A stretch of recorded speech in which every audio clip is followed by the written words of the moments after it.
I've been married for 8 years now, and for the most part we have a good life together. My spouse has 4 kids from a previous relationship, 2 daughters and 2 sons, ages 11 to 16. I have 1 son of my own, who's 10. Since day one, I've tried to treat my partner's kids as if they were my own. I've given them everything I could, supported them financially and emotionally, and done my best to build a strong, loving family. It's not easy, especially financially, but I'm happy to provide for everyone. We live together in a 5-bedroom house. My spouse's daughters each have their own room. The oldest son has his own, and my son shares a room with the youngest son. My son doesn't mind the arrangement. He's just thrilled to be part of something bigger. He's a sweet kid, always looking to fit in, always eager to be part of the group. But despite the effort I put into this blended family, I've started to notice something that I can't ignore. My spouse treats my son differently. It started small, subtle things I could almost convince myself I was imagining. She doesn't interact with him the way she does with her own kids.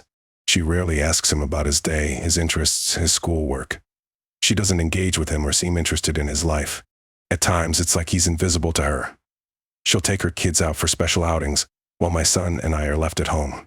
I tried to brush it off, telling myself it wasn't intentional. But as time went on, the pattern became clearer, and the weight of it grew heavier. Tonight, that weight became almost unbearable. We were celebrating her youngest daughter's 11th birthday. The house was filled with balloons, the smell of cake, laughter from the kids. Everyone was singing, laughing, and taking pictures. My son, who adores his step-siblings, was just as excited as everyone else. When it was time for a group photo, I called him over to join us. He looked thrilled, standing there, smiling, feeling like part of the family. But just as we were about to take another picture, my spouse looked at him and said, "Move to the side, I want one with just my kids." Her words hit me like a punch. I looked at my son, his face falling, the light in his eyes dimming. He looked down, nodded slightly, and shuffled off to the side. He tried to smile it off, but I could see the hurt. To him, this was supposed to be his family. In his heart, he sees her as his mother, the only mother he has now. In that moment, I felt my heart break. It was like everything I'd been holding back came crashing down. I couldn't keep it in. I pulled my spouse aside and told her that this isn't how a family treats each other, that my son deserves to feel like he belongs here, like he's part of this family. I reminded her that his mother passed away 2 years ago, supposedly from COVID complications, though her long-standing issues with addiction might have made things worse. I told her that she's the only mother figure he has now, and he needs her to be there for him. But instead of understanding, she rolled her eyes, saying I was overreacting and being dramatic. She said it was her daughter's birthday, and she wanted one moment with just her kids. That phrase, her kids, cut deeper than I could have imagined. After all these years, after everything we've built, it felt like she was drawing a line, telling me that my son would never truly be part of this family. Later, when I came back to the living room, I saw my son sitting on the edge of the couch, staring at the floor.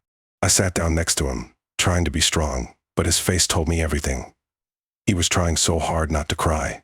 I asked him if he was okay, and he just nodded, giving me a little smile that didn't reach his eyes. I could feel my own heart breaking, because he didn't deserve any of this.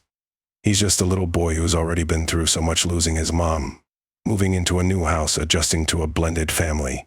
He's tried so hard to fit in, to be accepted. I thought we were giving him that, but now I'm not so sure. That night, after he went to bed, I sat alone in the quiet house, feeling torn in ways I never thought possible. I love my spouse, but I can't ignore the way she treats my son. I feel like I'm being forced to choose between my marriage and my duty as a father.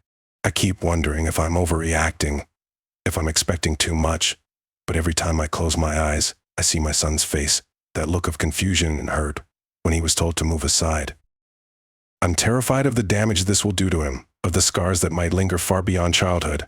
I feel lost, haunted by the thought that I might be failing the one person who needs me most. I don't know what to do, and the fear that this family may never truly accept him keeps me awake at night.